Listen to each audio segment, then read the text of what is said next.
2 నిమిషాలు విజయ్ని మ్యాజిస్ట్రేట్ దగ్గర తీసుకెళ్తారు సార్. డీసీ వెంకటేశ్వర వస్తారు సార్. కొంచెం త్వరగా వెళ్ళి మాట్లాడరండి సార్. ఆశలే సార్. కోర్టుకు తీసుకెళ్ళి రెడీ చేసావా?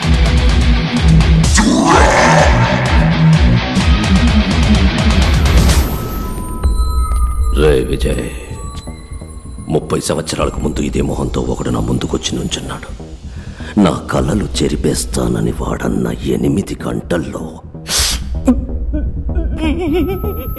నా చేతులు ఆకాశాన్ని అందుకుంటాయి. వాడెక్కడ చచ్చిపోయాడో కూడా తెలియకుండా చేశాను. తిరిగి మళ్ళీ అదే మొహంతో. డానీ బంగారం, ఒక మంచి పని చేస్తే ఒక మంచే తిరిగి వస్తుంది. అదే ఒక చెడ్డ పని చేసావు అనుకో, 2గా తిరిగి వస్తుంది.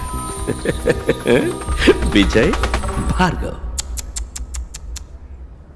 భార్గవ్ విజయ్. విజయ్, పోలీసులమ్మా.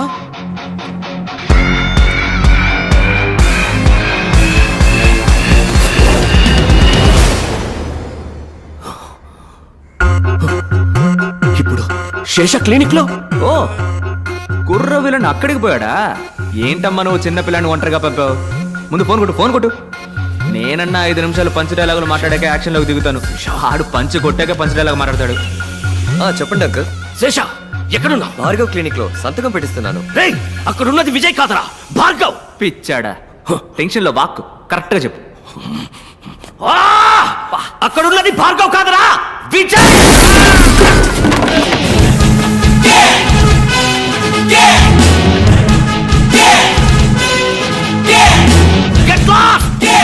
డార్లింగ్, అంకులా ఫోన్ స్పీకర్ లో పెట్టు.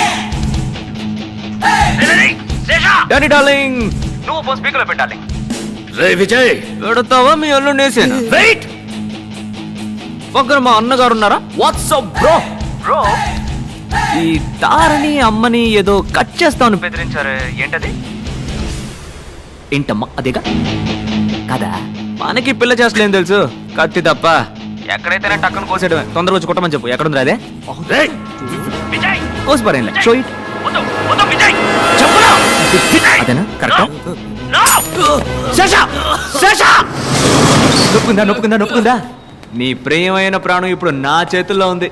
రాబోయే సందం. విజయ్ వాణ్ణేం చేయకు, నేను వస్తున్నాను.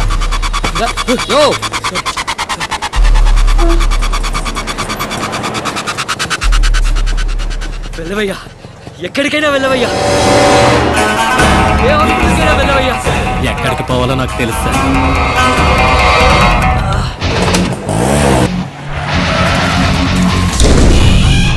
శేష, విజయ్, రేయ్ విజయ్, వేర్ ఆర్ యు?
ఇంకో 10-15 నిమిషాలు వెళ్తాం సార్.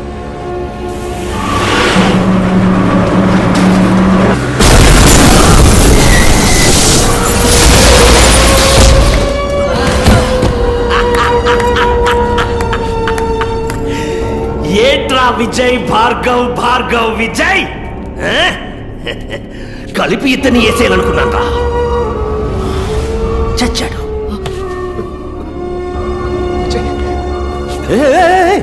డాక్టర్ భార్గవ్, నీ మ్యాజిక్ తమ్ముడిని నువ్వు కాపాడాలి. మీ ఇద్దరిని కలిపి నేనేసేయాలి. వెళ్ళు కాపాడు.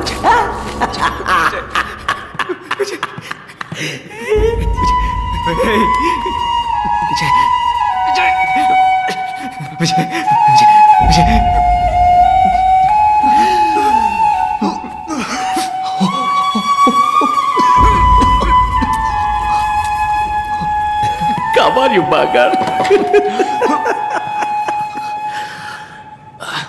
చచ్చి బతకడం నాకేం కొత్త కాదులే బ్రో. డైలాగ్ బాలే కాశే. ఈడొకడు, నేను చూసుకుంటాను. నువ్వు ఫైట్ డాక్టర్ ఫైట్ చేయడానికి ఎవరు చెప్పాడురా? ఇప్పుడు చూడు సీన్.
నిజాన్ని సమాధి చేయాలనుకుంటున్నావు, అది ఎవ్వడి వల్ల కాదు.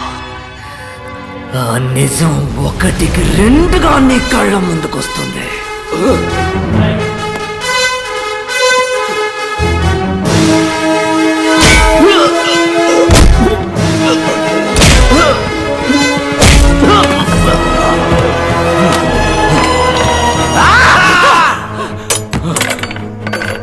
ఏంటి చూస్తున్నా? నీలాంటి వాడిని నేను చంపను. నిన్ను చంపడానికి నువ్వే ఈ లోకంలో ఒక్కొక్కరిని తీసుకొచ్చావు చూడు. వాడి చేతిలోనే నీ చావు. ఇందా 5 రూపాయలు. నువ్వు ప్రాణాలతో ఉంటే ఇది తీసుకొని నా క్లినిక్ రా, నేనే నిన్ను కాపాడతాను. రే తమ్ముడు, నీ పని కానీ.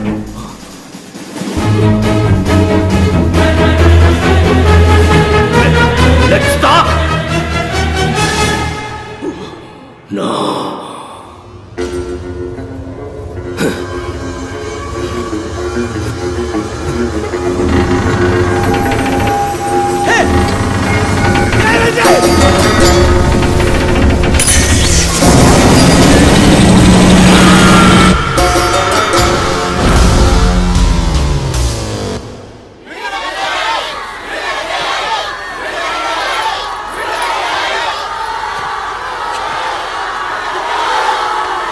లోపల నువ్వు మాట్లాడుకోవడానికి కారణం ఇప్పుడు మాట్లాడాల్సిన అవసరం. మాట్లాడు.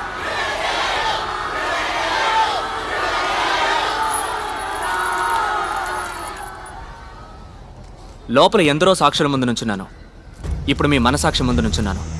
నేను చేసింది తప్పో ఒప్పో మీరే చెప్పాలి. ఇంతమందిని చంపే హక్కు మీకు ఎవరిచ్చారు? మనిషి కళ్ళు మూసుకొని నమ్మేది ఇద్దరిని మాత్రమే. ఒకడు దేవుడు, ఇంకొకడు డాక్టర్. దేవుడికేమో మనం జుట్టే ఇస్తున్నాం, కానీ డాక్టర్కి ప్రాణం ఇస్తున్నాం.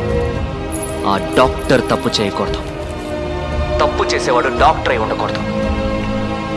అన్ని రంగాల్లోనూ తప్పులు జరుగుతున్నాయి, కానీ వైద్య రంగంలో జరుగుతున్న దాని పేరు తప్పు కాదు, నమ్మక ద్రోహం. ఆ ద్రోహానికి క్షమాపణే లేదు. సార్, మెడికల్ సిస్టమ్ బిజినెస్ గా మారిందంటే తప్పెవరిదంటారు? గవర్నమెంట్ హాస్పిటల్ సవ్యంగా సేవలు అందించకపోవడానికి కారణం ఎవరో వాళ్లే నిజమైన నేరస్తులు.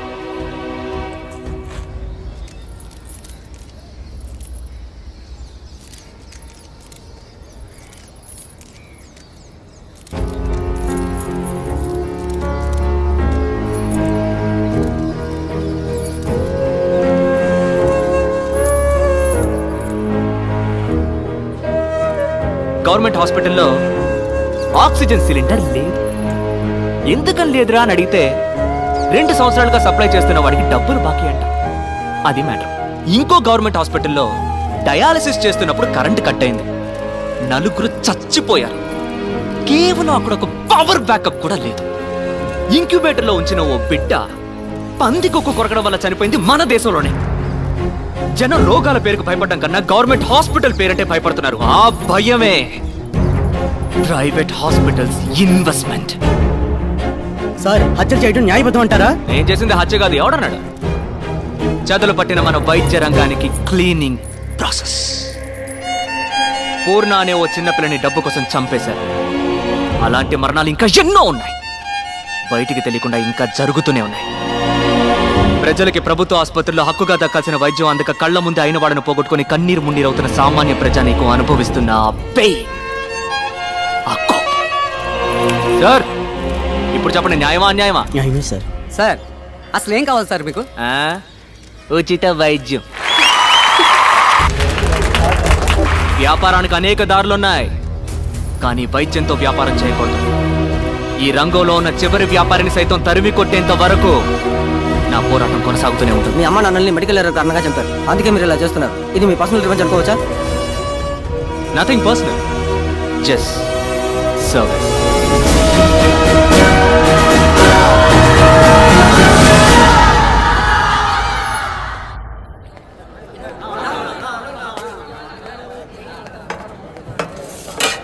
అన్నోయ్, ఎన్నాళ్ళు ఈ పురుగులు పడిన అన్నం తినేదే?